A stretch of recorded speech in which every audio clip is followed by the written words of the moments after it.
এমন একটা সময় আসবে পৃথিবীর প্রত্যেকটা ঘরে ঘরে ইসলামের পতাকা উড্ডীন হবে।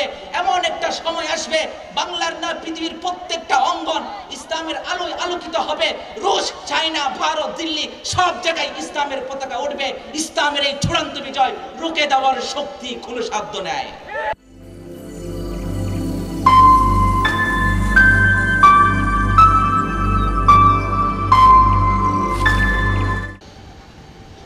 প্রবাসী ও পূর্ব ধরলা এলাকাবাসী কর্তৃক আয়োজিত আজকের এই পবিত্র মিলাদুন্নবী ও সিরাতুন্নবী উপলক্ষে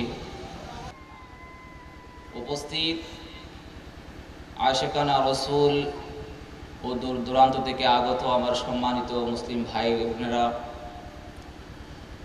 এবং পর্দার আড়ালে আমার মা ও বোনেরা, আমি আজকের এই আজিমুশান মাহফিলের পক্ষ থেকে আপনাদের সকলকে জানাই আন্তরিক মোবারকবাদ ও শুভেচ্ছা।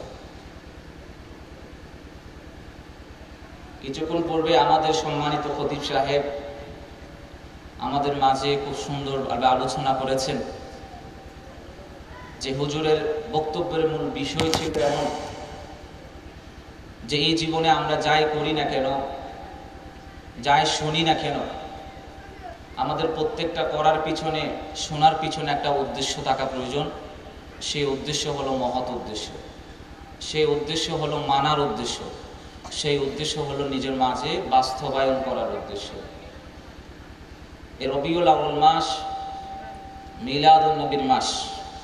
এই মিলাদুন্নবীর মাসে আমরা শুধু জানবো না, যা জানবো সব কিছু নিজের মাঝে ধারণ করবো ইনশাআল্লাহ। আমি একজন অধম, একজন নগণ্য মানুষ,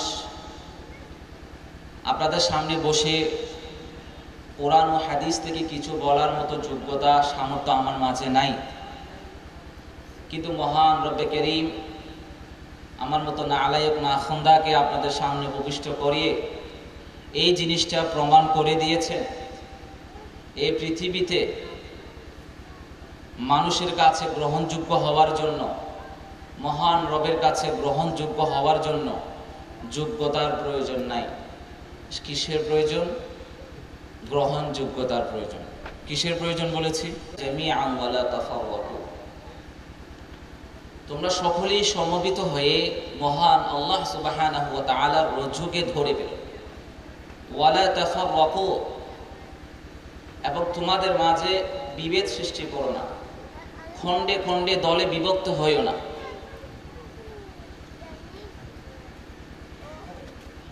আল্লাহ সুবহানাহু ওয়া তাআলার এই আয়াত থেকে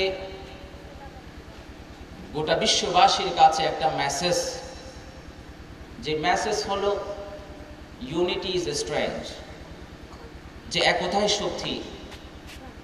10 জন মিলে যে কাজটি যত দ্রুত সময়ে করতে পারবে, একজন ব্যক্তির কাছে সেই কাজটি সম্পন্ন করতে লাগবে হয় একটা কাল সময় হয়ে যেতে পারে বা 24টা ঘন্টার সময় লেগে যেতে পারে। তাহলে প্রত্যেকটা কাজের মধ্যে প্রশস্ততা, প্রত্যেকটা কাজের মধ্যে গ্রহণযোগ্যতা যদি তৈরি করতে হয়, সেখানে যে বিষয়ে সবচেয়ে বেশি প্রয়োজন সেটা হলো একতা। আজকের এই আজিমুশান মাহফিলের করার পিছনেও কিন্তু একতা দেখতে পাচ্ছি। সেখানে হলো এখানে প্রবাসী পূর্ব ধুরালা এলাকাবাসী, তার মানে 2 শ্রেণীর মানুষের সমন্বয়ে কিন্তু আজকের এই মাহফিলটা আয়োজন করা হয়েছে। যদি কোনো একজন প্রবাসী বা কোনো এলাকার একজন মুসল্লি বা আমাদের সম্মানিত সভাপতি সাহেব যদি ব্যক্তিগতভাবে যদি এই মাহফিলটা যদি করতে চাইতেন, পারতেন। হ্যাঁ, অনেক ধরনের বাধা আসতো না? কিন্তু যখন এলাকাবাসী এবং এলাকার যে সূর্য সন্তানেরা প্রবাসের মধ্যে আসছে, তাদের সকলের সমন্বয়ে যখন একটা উদ্যোগ গ্রহণ করা হয়েছে, সেই উদ্যোগের মধ্যে আল্লাহ সুবহানাহু ওয়া তাআলা একটা বারাকা দিয়েছে, যে বারাকার ফলপ্রসূ হলো আজকের এই মাহফিল।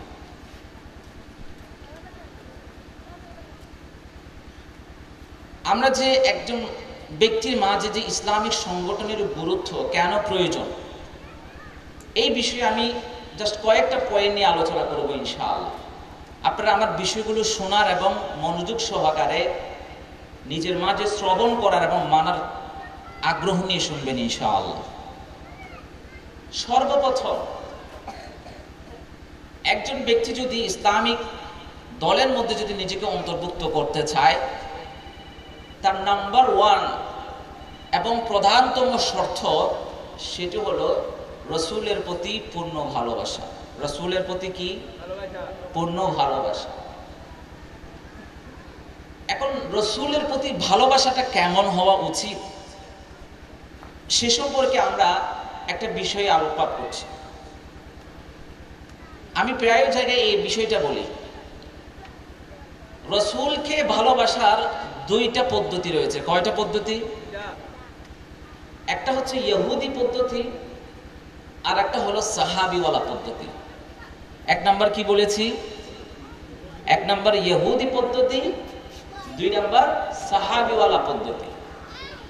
এখন আমি যদি একজন ব্যক্তি নিজেকে একজন সংগঠক হিসাবে যদি তুলে ধরতে চায় এবং ইসলামকে গোটা বিশ্বের মাঝে যদি প্রতিষ্ঠা করতে চায়, সেটার মাঝে যদি নিজের ভূমিকা এবং অবদান রাখতে চায়, তাহলে সর্বপ্রথম আমার ভিতরে যে গুণটা বেশি প্রয়োজন সেটা হলো রাসূলকে আমি কোন পদ্ধতিতে ভালোবাসবো, কি ইহুদিওয়ালা পদ্ধতি নাকি সাহাবীওয়ালা পদ্ধতি।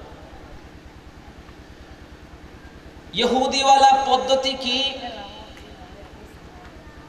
আল্লাহর পয়গম্বর হযরত মূসা আলাইহিস সালাতু ওয়াস সালাম যখন তার সৈন্য নিয়ে ফিরআউনের কবল থেকে যখন বেঁচে ফিরেছিল, ফিরআউন যখন তার সদলবদ যখন নীল নদের মধ্যে ডুবে মৃত্যুবরণ করেছিল, ফিরআউনের কবল থেকে যখন মূসা আলাইহিস সালাতু ওয়াস সালাম এবং তার সদলবল যার সহপতি যারা ছিল তারা সকলে যখন রক্ষা পেল, আল্লাহর পক্ষ থেকে একটা আদেশ হলো, ওহে আমার মূসা, তুমি এবং তোমার উম্মতদেরকে আমার পক্ষ থেকে একটা ঘোষণা দিয়ে দাও। কি ঘোষণা? যে তাদের পূর্বপুরুষের একটা জায়গা রয়েছে, সেই জায়গা হলো ফিলিস্তিন, এবং ফিলিস্তিনের আশেপাশের যেই জায়গাগুলো রয়েছে সেগুলো হলো বনি ইসরাইলের পূর্বপুরুষদের জায়গা। সেখানে একটা দল বসবাস করছে, সেখানে একটা জাতি বসবাস করছে, যে জাতির নাম হলো কওমে আমালেকা। তুমি তোমার সমর্থকদেরকে বলো যেন সেই কওমে আমালেকার সাথে যুদ্ধ করে তাদের কাছ থেকে ফিলিস্তিন এবং ফিলিস্তিনের আশপাশে যেই জায়গাগুলো রয়েছে সেগুলোকে যেন তারা যুদ্ধ করে বিজয় লাভ করে, এবং যুদ্ধ করতে গিয়ে আমি আল্লাহ স্বয়ং তাদেরকে সহযোগিতা করব, এবং সহযোগিতার পাশাপাশি ফিলিস্তিন এবং ফিলিস্তিনের আশপাশে যে জায়গাগুলো আছে আমি আল্লাহ সেখানে তাদেরকে আমি বিজয় দান করব। এই ঘোষণা যখন আল্লাহর পক্ষ থেকে প্রাপ্ত হয়েছে, হযরত মূসা আলাইহিস সালাতু ওয়াস সালাম তার উম্মতদেরকে বললেন, ওহে উম্মত, তোমাদের জন্য একটা ঘোষণা রয়েছে মহান রবের পক্ষ থেকে, যে মহান রব দীর্ঘদিন তোমরা ফিরআউনের গোলাম ছিলে, দীর্ঘদিন তোমরা ফিরআউনের পরাধীন ছিলে। আজ মহান রব সেই জালেম বাদশা, সেই জালেম ফিরআউন থেকে তোমাদেরকে রক্ষা করেছেন, এবং তোমাদের কাছে একটা বিশেষ ঘোষণা পাঠিয়েছেন। সেই ঘোষণা হলো কি?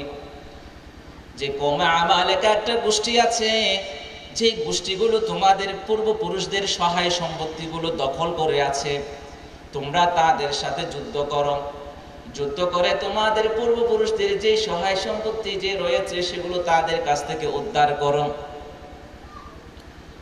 সেই মুহূর্তে মূসা আলাইহিস সালাতু ওয়াস সালামের সেই উম্মতেরা কি উত্তর দিয়েছিল? তারা সদল বলে মূসা আলাইহিস সালাতু ওয়াস সালামকে বলেছিল, ইযহাব আনতা ওয়া রাব্বুকা ফাকাতিলা ইন্না হাহুনা কাঈদুন। ওহে মূসা, তুমি কি বলছো?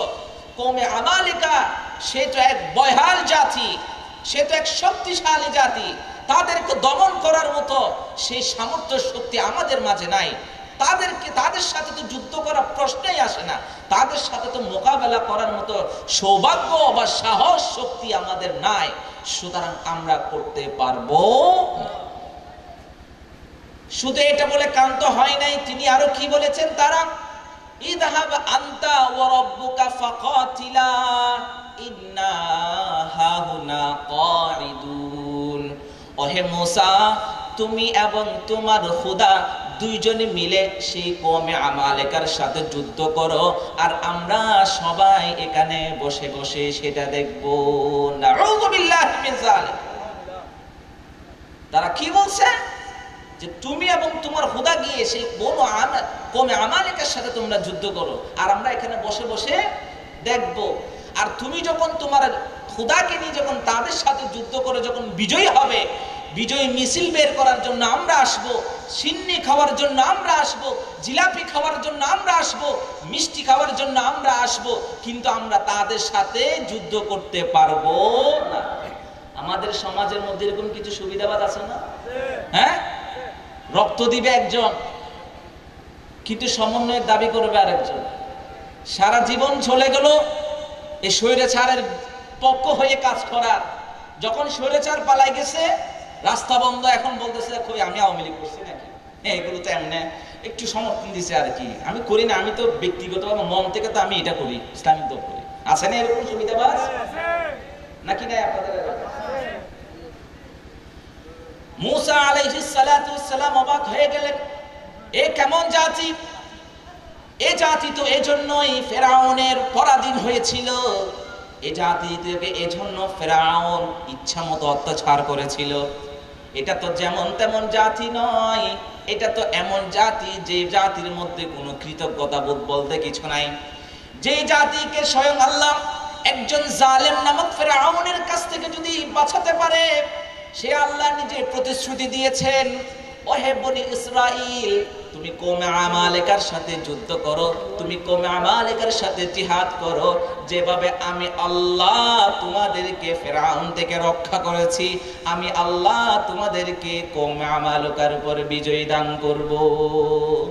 কিন্তু তাদের ঈমান এত বেশি ছোট ছিল, এত সংকীর্ণ ছিল যে তারা আল্লাহর সেই কথার উপর কি আস্থা রাখতে পারেন নাই। এটাকে বলা হয় নবীকে ভালোবাসার ইহুদি পদ্ধতি। কি পদ্ধতি? তাহলে আমরা নবীকে ভালোবাসার কয়টা পদ্ধতি বলেছিলাম? এক পদ্ধতির নাম, দুই পদ্ধতির নাম। আমি আজকের আলোচনা এভাবে করার চেষ্টা করব ইনশাআল্লাহ, যেন আমার পর আপনাকেও যদি এখানে যদি বসাই দেয় আপনি যেন করতে পারেন ইনশাআল্লাহ। শিখবেন তো ইনশাআল্লাহ? আমরা এত কষ্ট করে নিজের মূল্যবান সময়গুলো ব্যয় করে এখানে বসছি কেন? শেখার জন্য না, মানার জন্য না? হ্যাঁ। তাহলে মুসা আলাইহিস সালাতু ওয়াস সালামের উত্তরসূরিরা, উম্মতেরা তার নবীর প্রতি যে ভালোবাসা প্রদর্শন করেছে, সেই ভালোবাসা হলো ইহুদি পদ্ধতি ভালোবাসা। নবীকে ভালোবাসার ইহুদি পদ্ধতি হলো যে প্রদর্শন মুসা আলাইহিস সালাতু ওয়াস সালামের প্রতি প্রদর্শন করেছিল তার উম্মতেরা। এবার নবীকে মহব্বত করার সাহাবীওয়ালা পদ্ধতি কি, চলুন আমরা সেটা জেনে নেই। আল্লাহ রাসূল সাল্লাল্লাহু আলাইহি ওয়াসাল্লাম মক্কা থেকে যখন হিজরত করে যখন মদিনায় আসলেন, ছিনতাই পড়ে গেলেন। চতুর্দিক দিয়ে কাফেরদের অত্যাচারীদের হামলা শিকার হয়েছে, আর সহ্য করার মতো আর কোনো সময় নাই। এদিকে মক্কার কুরাইশরা, মুশরিকরা, ওয়ালিদ ইবনে মুগীরা, শাইবা নামক যারা বড় বড় মুনাফিক ছিল, তারা আল্লাহ রাসূল সাল্লাল্লাহু আলাইহি ওয়াসাল্লাম এবং সাহাবায়ে কেরামদেরকে বিভিন্নভাবে কষ্ট দিচ্ছিল। এমন সময় আল্লাহর পক্ষ থেকে নির্দেশ আসলো, ওহে আমার হাবিব, এখন আর ঘরে বসে থাকার সময় নাই। যে সমস্ত বেঈমান এবং কুলাঙ্গারেরা আপনাকে এবং আপনার সাথীদেরকে কষ্ট দিচ্ছে, আপনি তাদের বিরুদ্ধে যুদ্ধ ঘোষণা করেন। সুতরাং ইসলামের সর্বপ্রথম যুদ্ধ, সেই যুদ্ধের নাম কি? বদরের যুদ্ধ। বদরের যুদ্ধের মধ্যে মুসলমানদের সংখ্যা তো কম, মাত্র 313 জন।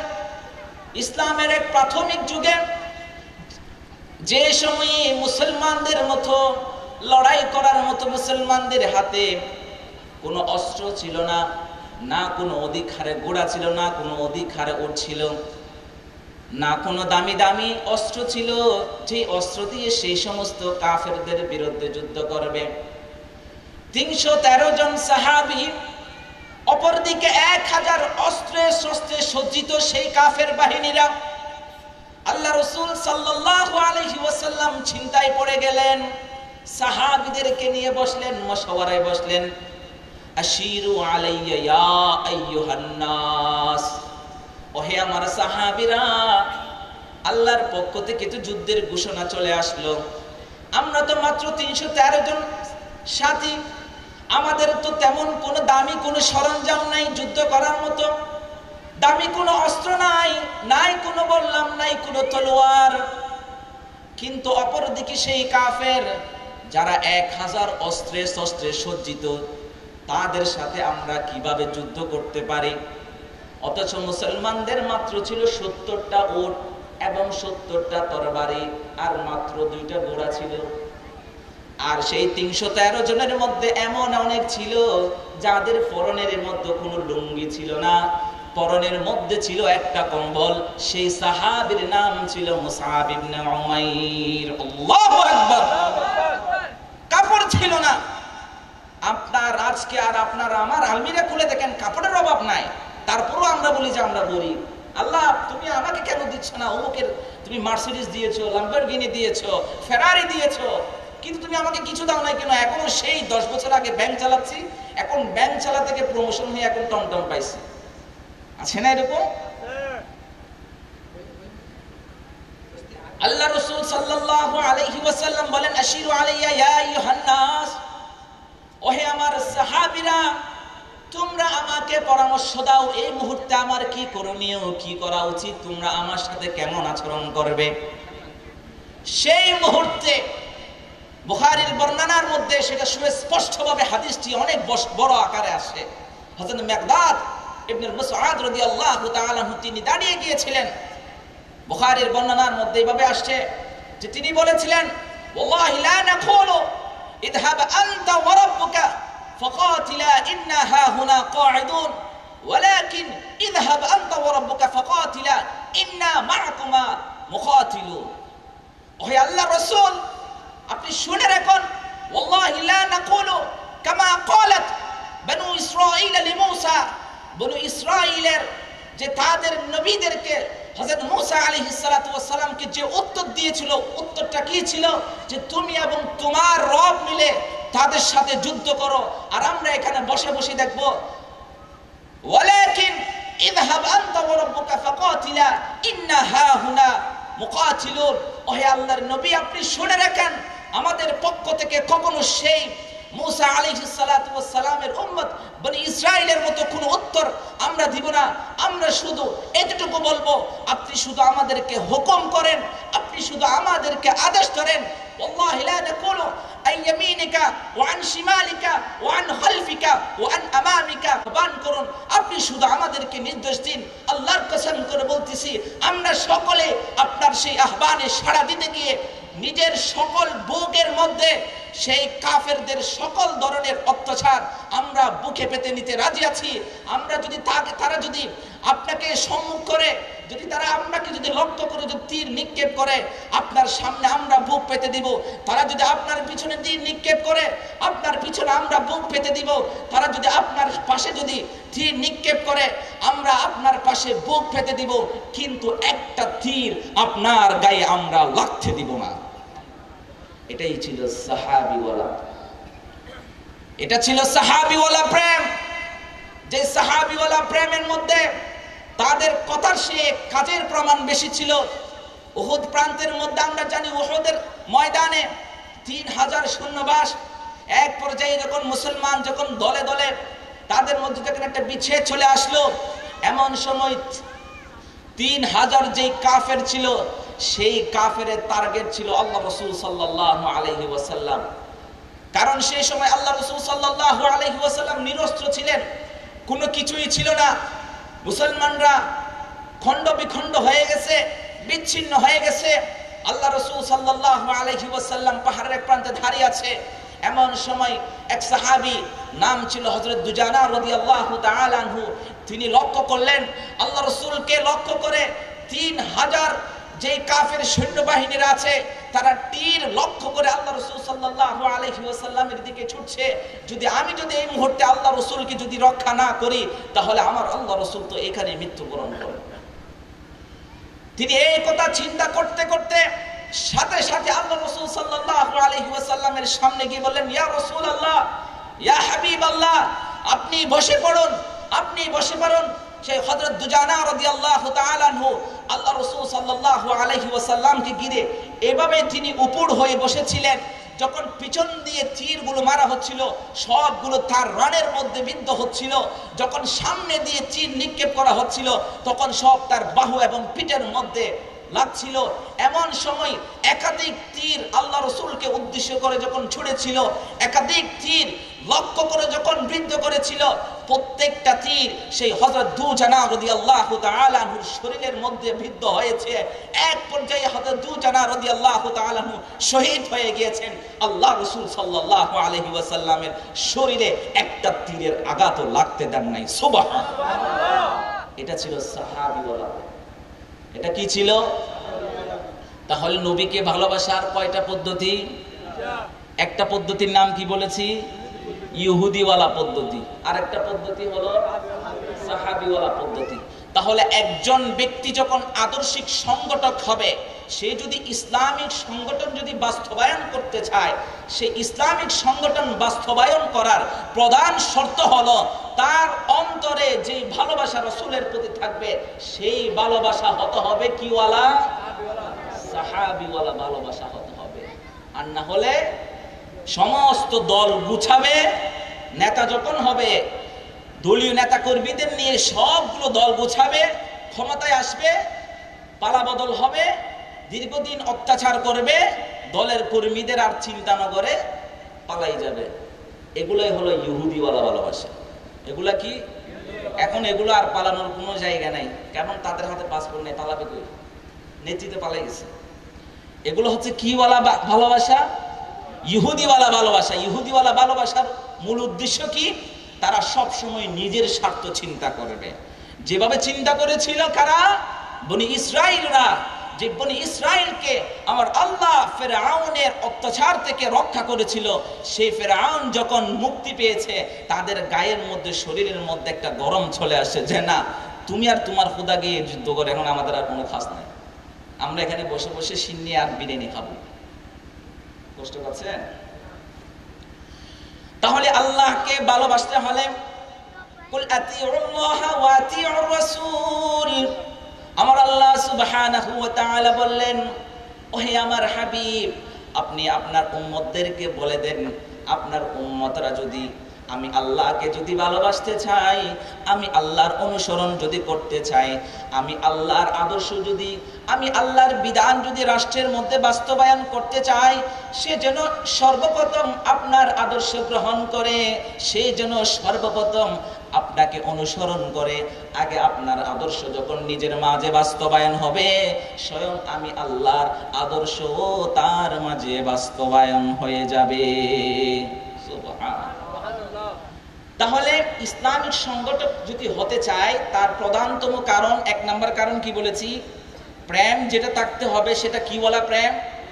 সাহাবীওয়ালা প্রেম। দুই নাম্বার, যারা আল্লাহ রাসূল সাল্লাল্লাহু আলাইহি ওয়াসাল্লামকে নিয়ে কটাক্ষ করে, যারা আল্লাহ রাসূল সাল্লাল্লাহু আলাইহি ওয়াসাল্লামের শানে বেয়াদবি করে, যারা আল্লাহ রাসূল সাল্লাল্লাহু আলাইহি ওয়াসাল্লামের চরিত্র নিয়ে কটূক্তি করে, সেই সমস্ত কুলাঙ্গার মুরতাদদের প্রতি তীব্র ঘৃণা থাকতে হবে। কি থাকতে হবে? কিন্তু আমাদের সমাজের মুসলমান নামে মুসলমান, কামে কি ইহুদি আছে না? সুবিধাবাজ, নিজেদেরকে মুসলমান দাবি করে, গালের মধ্যে দাড়িও রাখে, ধর্ম ব্যবসা করে, যখন বিপদে পড়ে দাড়ি ছেপ আছে না? তাহলে দুই নাম্বার কি? যারা আল্লাহ রাসূল সাল্লাল্লাহু আলাইহি ওয়াসাল্লামের প্রতি হিংসা, বিদ্বেষ, বেয়াদবি প্রদর্শন করে, সেই সমস্ত ব্যক্তিদের প্রতি তীব্র ঘৃণা থাকতে হবে। কি থাকতে হবে? যেমন আল্লাহ রাসূল সাল্লাল্লাহু আলাইহি ওয়াসাল্লামের একটা ঘটনা থেকে সেটা স্পষ্ট প্রমাণিত হয়ে যায়। আল্লাহ রাসূল সাল্লাল্লাহু আলাইহি ওয়াসাল্লাম মক্কা থেকে যখন হিজরত করে মদিনায় চলে আসলেন, এমন সময় তিনি চিন্তা করলেন, পৃথিবীর সেই সময় সবচেয়ে বড় দুইটা সুপার পাওয়ার ছিল। একটা সুপার পাওয়ার ছিল রোম সম্রাট, আর একটা সুপার পাওয়ার ছিল পারস্য। সেই রোমের যিনি বাদশাহ ছিলেন তার নাম ছিল কাইসার, এবং পারস্যের যিনি বাদশাহ ছিল তার নাম ছিল হিরাক্লিয়াস।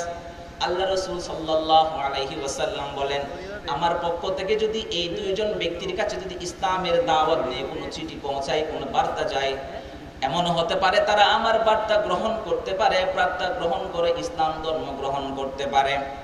যদি পৃথিবীর দুইটা যে সুপার পাওয়ার পারস্য এবং রোমের মধ্যে যদি রোমের বাদশারা যদি ইসলাম ধর্ম গ্রহণ করে, তাহলে যে ইসলামের যে প্রসার ইসলামের যে সমৃদ্ধি সেটা খুব দ্রুত সময়ের মধ্যে বেড়ে যাবে। আল্লাহ রাসূল সাল্লাল্লাহু আলাইহি ওয়াসাল্লাম দুইজন বাদশার নিকট দুইটা চিঠি প্রেরণ করেছেন রাষ্ট্রদূত দিয়ে। একটা চিঠি প্রেরণ করেছেন রোমের সম্রাটের কাছে, আরেকটা চিঠি প্রেরণ করেছেন হিরাক্লিয়াসের কাছে। সেই হিরাক্লিয়াস হলো পারস্যের বাদশা।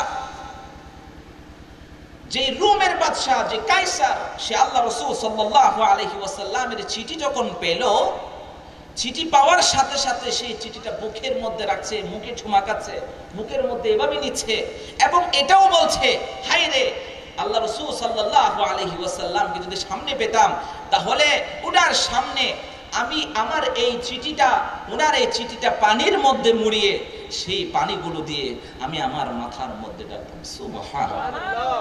অথচ সে কি ছিল? একজন খ্রিস্টান ছিল, একজন বিধর্মী ছিল, সেই সময় ঈমান আনে নাই। তাহলে রোমের সম্রাট যখন এমন আচরণ করলো, আল্লাহ রাসূল সাল্লাল্লাহু আলাইহি ওয়াসাল্লামের চিঠির প্রতি ভালোবাসা প্রদর্শন করলো, সম্মান প্রদর্শন করলো, ইজ্জত প্রদর্শন করলো, যদিও সে ঈমান আনে নাই। অপরদিকে যখন কিসরার কাছে রাষ্ট্রদূত নিয়ে আল্লাহ রাসূল সাল্লাল্লাহু আলাইহি ওয়াসাল্লাম ইসলাম ধর্মের সেই বার্তা যখন পাঠালো, সেই কিসরা যখন এই চিঠি পেল, চিঠি পাওয়ার সাথে সাথে তখন সেই চিঠিটা ছিঁড়ে টুকরো টুকরো করে ফেলেছিল। আল্লাহ রাসূল সাল্লাল্লাহু আলাইহি ওয়াসাল্লামের চিঠির শানে সে বেয়াদবি করেছিল।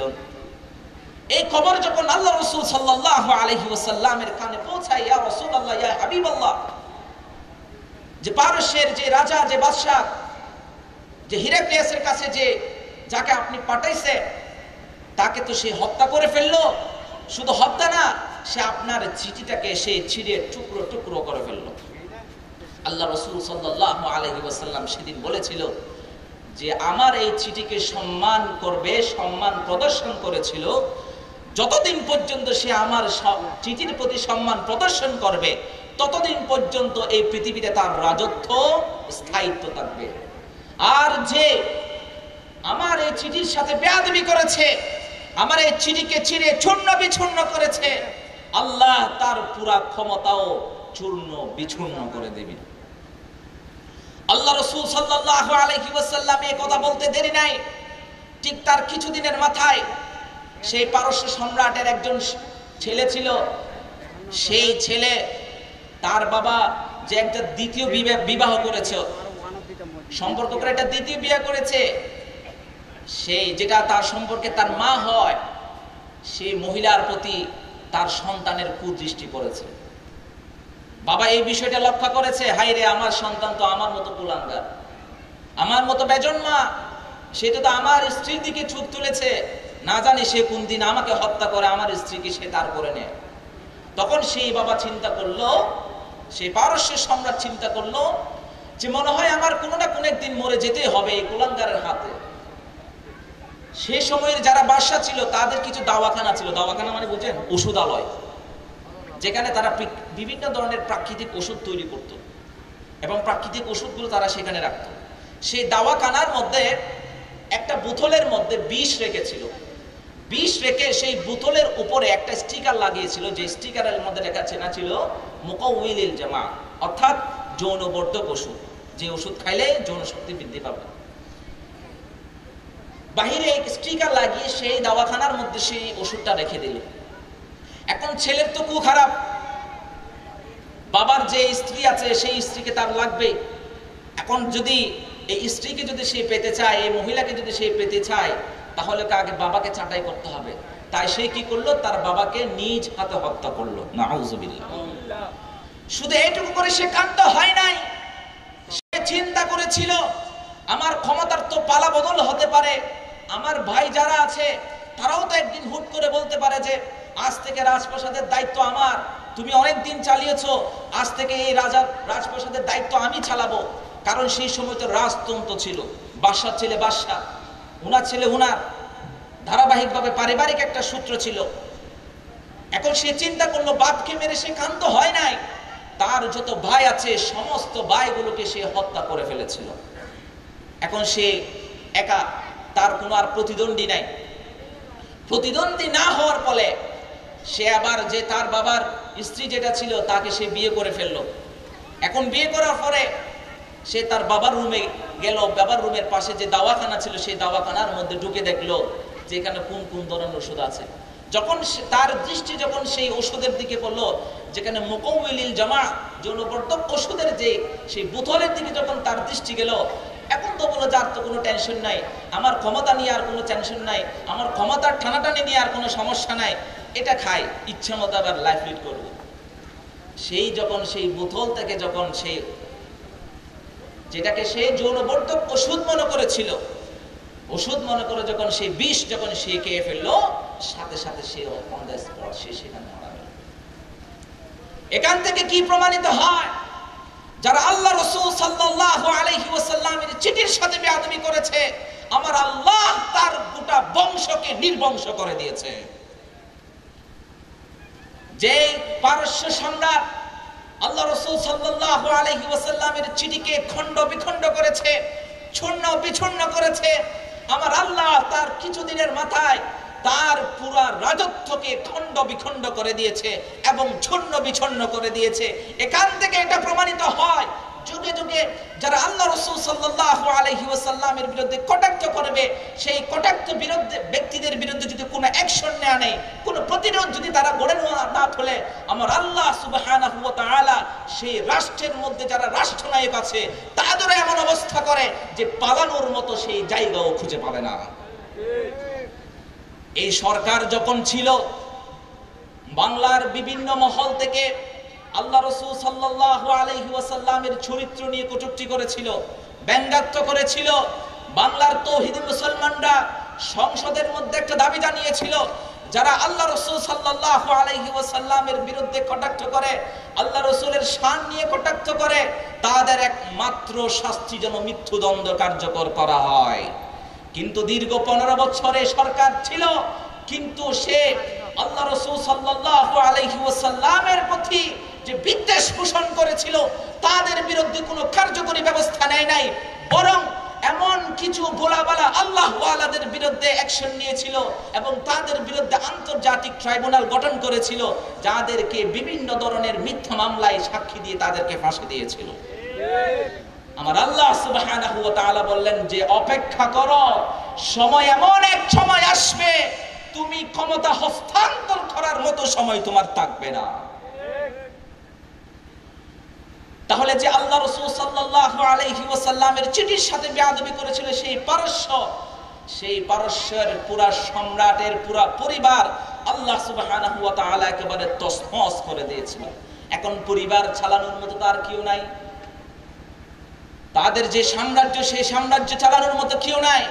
ছোট্ট একটা বোন ছিল, সেই বোনকে সেই সাম্রাজ্যের রানী বানালো, বাদশা বানালো। আল্লাহ রাসূল সাল্লাল্লাহু আলাইহি ওয়াসাল্লামের কানে এই খবর আসলো। আল্লাহ রাসূল সাল্লাল্লাহু আলাইহি ওয়াসাল্লাম বলেন যে রাষ্ট্রের শাসক কোনো মহিলা হবে, সেই রাষ্ট্রের মধ্যে জিন্দেগিতে আল্লাহর সাহায্য কখনো আসবে না। সুতরাং এটাই প্রমাণিত, দীর্ঘ 15 বছর যারা রাষ্ট্র পরিচালনা করেছে তাদের কাছ থেকে রাষ্ট্রের উন্নয়ন হয়েছে, কিন্তু আমরা বাঙালি জাতি হিসাবে আমাদের কোনো উন্নয়ন হয় নাই, বরং আমরা পদে পদে লাঞ্ছিত হয়েছি, ঋণগ্রস্ত হয়েছি।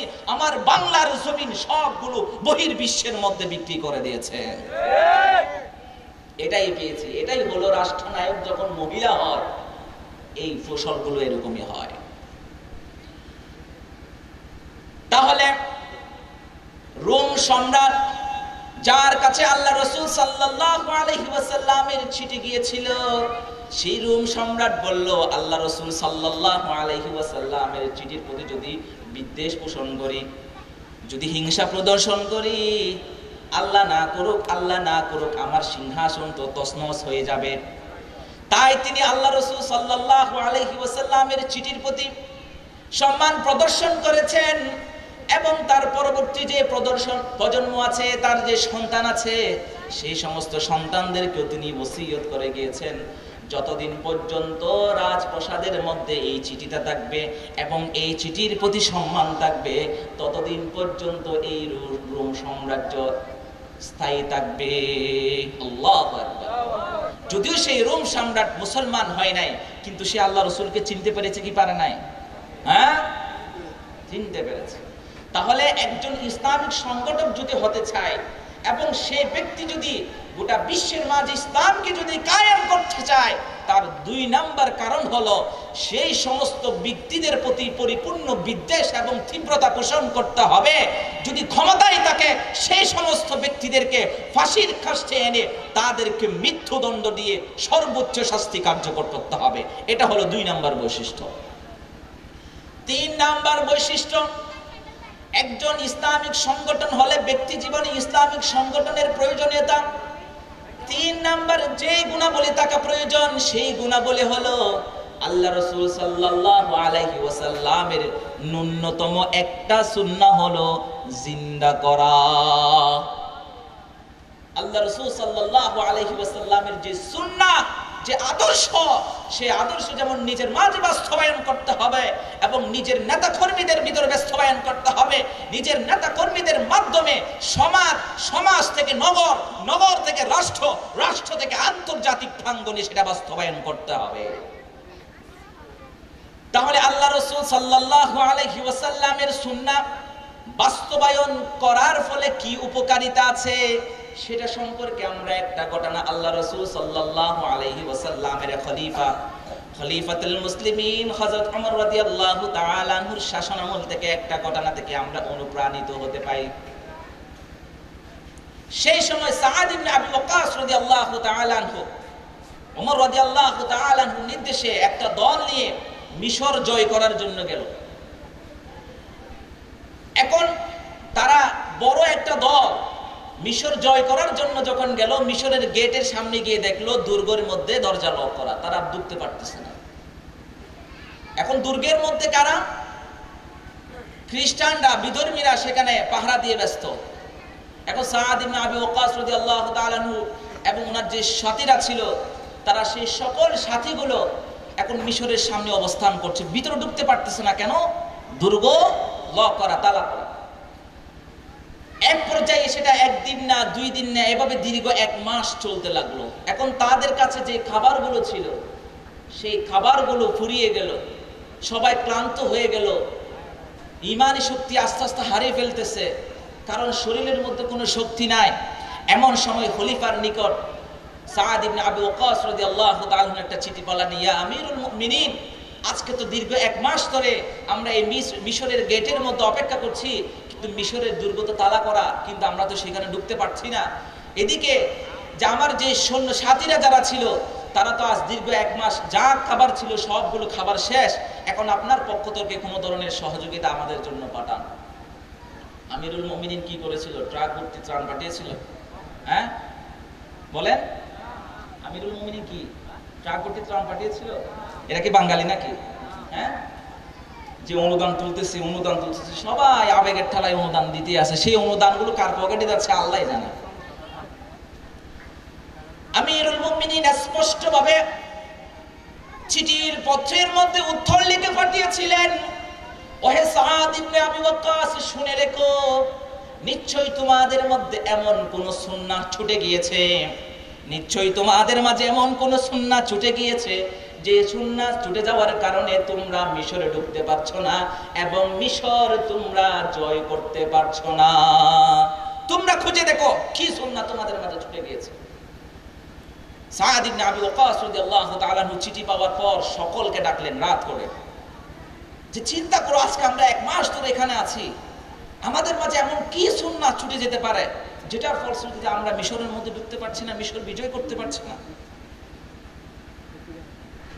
তখন তারা একজন অপরজনের সাথে পারস্পরিক আলোচনা করতে করতে একজন বলতেছে, ইয়া আমিরুল মুমিনিন, কই কোন সুন্নাহ তো সাড়ে দিনে যেমন কোনো সুন্নত আমরা পাচ্ছি না। একজন ব্যক্তি দাঁড়িয়ে গেল, ইয়া আমিরুল মুমিনিন, দীর্ঘদিন আমরা পেরেশানিতে ছিলাম, টেনশনে ছিলাম, ঢুকতে পারতেছি না, সেটা টেনশনে ছিলাম। টেনশনে আমরা একটা সুন্নাহ করতে ভুলে গিয়েছি, সেটা হলো আমরা মিসওয়াক করতে ভুলে গিয়েছি। আমরা কি করতে ভুলে গিয়েছি? মিসওয়াক করতে ভুলে গিয়েছি। সাদ ইবনে আবি ওয়াক্কাস রাদিয়াল্লাহু তাআলা আনহু বললেন, তাহলে আগামীকাল ফজরের জামাতের আগে সবাই মিসওয়াক করে নামাজের মধ্যে দাঁড়াবে। এখন যখন শেষ রাত হয়েছে, তাহাজ্জুদের জন্য সবাই উঠে গেছে। আশপাশে যে গাছপালা ছিল, এখন তো একজন দুইজন না, সাথে প্রায় 1000 জন। এই সমস্ত সাথীগুলো বিভিন্ন গাছ থেকে শাখা প্রশাখা যে ডালগুলো আছে সেগুলো ভাঙতে ভাঙতে তারা সেখান থেকে মেসওয়াক বানালো। এখন যে ওদিকে দুর্গের পাশে যে প্রহরীগুলো ছিল, বিদর্ভী যে প্রহরীগুলো ছিল, তারা কি করলো? এই দৃশ্য দেখতে পেল, কিরে এরা কি মানুষ নাকি জানোয়ার? আমরা তো জানতাম এরা তো মাছ মাংস খাইতো, কিন্তু এখন দেখি যে এরা ঘাসও খাওয়া শুরু করছে। এখন তো সময় আমাদের পালাতে হবে, না জানি এখন গাছ খাওয়া শুরু করছে, কোন সময় নাকি আমাদেরকে ধরে খাওয়া শুরু করে। এই বয়ে তারা সবাই পালাই গেছে, মিশরের দুর্গকুলে তারা সবাই পালাই গেছে। এদিকে সাদ ইবনে আবি ওয়াক্কাস রাদিয়াল্লাহু তাআলা আনহুর নেতৃত্বে ফজরের জামাত হলো। নামাজের পর সবাই মুনাজাত করে আল্লাহর কাছে দোয়া দেয়া করে। এবার তারা সকলে রাসূলের সুন্নাহ জিন্দা করে মিশর ঢোকার জন্য তারা বেরিয়েছিল। এখন দেখতেছে দুর্গের মধ্যে দরজা খোলা, খিরে দরজা খোলা কেন? তারপরে তাদের মাথার মধ্যে চিন্তা আসলো, নিশ্চয়ই ভিতরে তারা হয়তো অস্ত্রশস্ত্র হয়তো বসে আছে, দরজা খুলে দিয়েছে, যখন আমরা ঢুকবো সাথে সাথে হামলা করবে। এখন সবাই অস্ত্রশস্ত্রের প্রস্তুত। এমন প্রস্তুতি নিয়ে যখন তারা ঢুকতেছে, ঢুকার পরে যখন ভিতরে দেখতে পেল যে দেখি যে কেউ নাই, তখন তাদের মাথায় আসলো হয়তো তারা কোথাও হয়তো লুকিয়ে আছে। দেখো, তখন কিছুক্ষণ পর দেখতে পেল দুইজন ব্যক্তি দৌড়ায় দৌড়ায় পালাচ্ছে আর বলতেছে যে ভাই তোরা যা খাবার খাস, আমাদেরকে আর খাস না, আমাদেরকে আর দৌড়াইস না। তোরা যা খাবার খাস, ঘাস খা, বাঁশ খা, যা খাবার খা, আমাদেরকে খাস না, আমাদেরকে ছেড়ে দে, আমরা চালাই যাই। এখন সাদ ইবনে আবি ওয়াক্কাস রাদিয়াল্লাহু তাআলা অবাক হয়ে গেলেন, কি আমাদেরকে খাস না, তোরা খা, ঘাস খা, বাঁশ খা, এগুলো কি কথা? এই যারা কি বোঝানো হয়েছে? এক সাহাবী বলল, ইয়া আমিরুল মুমিনিন, তারা নিশ্চয়ই আমরা যে মিসওয়াক করছি, তারা এই দৃশ্য দেখেছে, তারা মনে করেছে আমরা গাছ খেয়েছি, হয়তো তারা ভয় পেয়েছে, না জানি তাদেরকেও আমরা কখন থেকে খাওয়া শুরু করেছি। সাদ ইবনে আবি ওয়াক্কাস রাদিয়াল্লাহু তাআলা বললেন, এই তো আল্লাহর সাহায্য শুরু হয়ে গেছে। সুতরাং এখান থেকে প্রমাণিত হয় আল্লাহ রাসূল সাল্লাল্লাহু আলাইহি ওয়াসাল্লামের একটা সুন্নাহ জিন্দা করার কারণে বিনা যুদ্ধে আমার আল্লাহ মিশরকে মুসলমানদের হাতে তুলে দিয়েছে। এটাই হলো the power of the characteristics of Prophet Muhammad sallallahu alaihi wasallam. এটা আল্লাহ রাসূল সাল্লাল্লাহু আলাইহি ওয়াসাল্লামের বৈশিষ্ট্যের একটা পাওয়ার, একটা সুন্নাহ। তাহলে ইসলামিক সংগঠক হতে হলে সেই ব্যক্তির মাঝে 3 নাম্বার যেটা গুণাবলী থাকতে হবে, সেটা হলো নিজের মাঝে রাসূলের আদর্শ বাস্তবায়ন করতে হবে, রাসূলের সুন্নাহ বাস্তবায়ন করতে হবে। পাশাপাশি নিজের যে নেতা কর্মী এবং সমাজ থেকে শুরু করে রাষ্ট্র নগর সব জায়গায় এই সুন্নাহর প্রসার হতে হবে। এভাবে হবে ইসলামের বিজয়। আমরা তো তালেবানের কথা ভুলে গিয়েছি। এই যে আফগানিস্তান এমনি এমনি ক্ষমতায় আসছে, হ্যাঁ বলেন, এই মোল্লারা পাগড়ি বেঁধে এমনি এমনি মিসওয়াক করতে করতে ক্ষমতা পেয়ে গেছে, কি বলেন আপনাদের?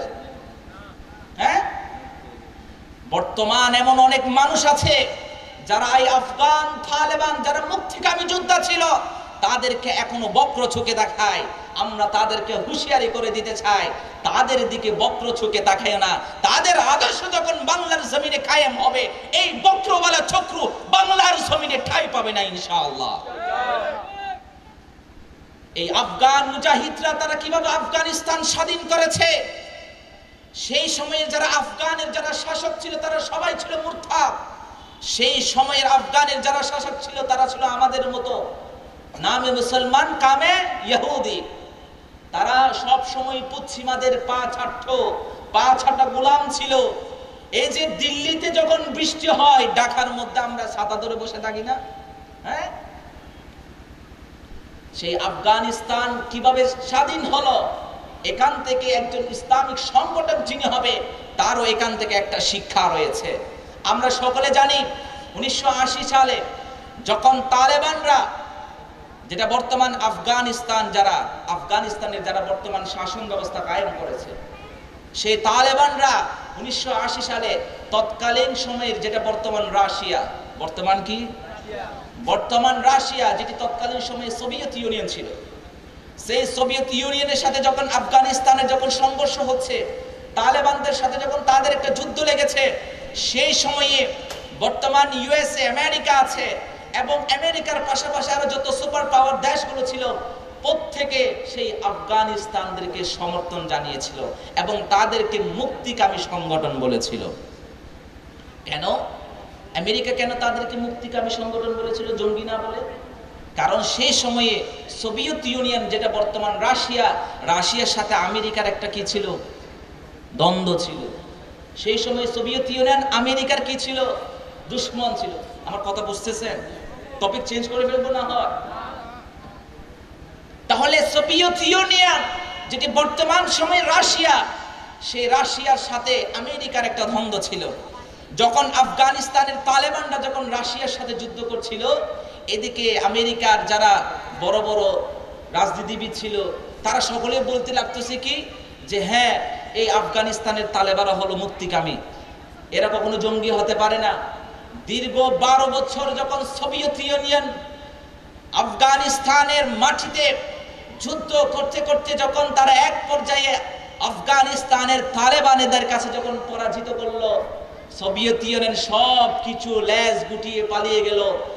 এই তালেবানদের হাতে তারা বিপুল ভোটে তারা সেখানে পরাজিত হয়েছিল, এবং আফগান তালেবানদেরকে আল্লাহ সেই সোভিয়েত ইউনিয়নদের উপর বিজয় দান করেছিল। এরপরে যখন বিজয় দান করলো, এখন আমেরিকার যে সেই সময়ের ক্যামব্রিজ ইউনিভার্সিটির রাষ্ট্রবিজ্ঞানের একজন প্রফেসর ছিলেন, তার নাম ছিল হান্টিংটন। সে হান্টিংটন চিন্তা করলো যে এই ছোট ছোট মোল্লারা, এই তালেবানরা যদি সোভিয়েত ইউনিয়নের মতো এরকম একটা সুপার পাওয়ার দেশকে যদি পরাস্ত করতে পারে, না জানি এই মুসলমানরা আবার তাদের শাসন কায়েম করে, খেলাফত কায়েম করে, না জানি কোন দিন আমেরিকাকেও তারা তাদের দলে নিয়ে নেয়। মিস্টার হান্টিংটন সেই সময়ের সবচেয়ে বড় রাজনীতিবিদ ছিলেন, এবং ক্যামব্রিজ ইউনিভার্সিটি বিশ্বের মধ্যে কয়েকটা সবচেয়ে বড় এবং বিশ্বের মধ্যে সবচেয়ে যেটা ওয়ার্ল্ড র্যাঙ্কিং এর মধ্যে যে কয়েকটা ইউনিভার্সিটির মধ্যে একটা হলো ক্যামব্রিজ ইউনিভার্সিটি। সেই ইউনিভার্সিটির তিনি একজন প্রফেসর ছিলেন।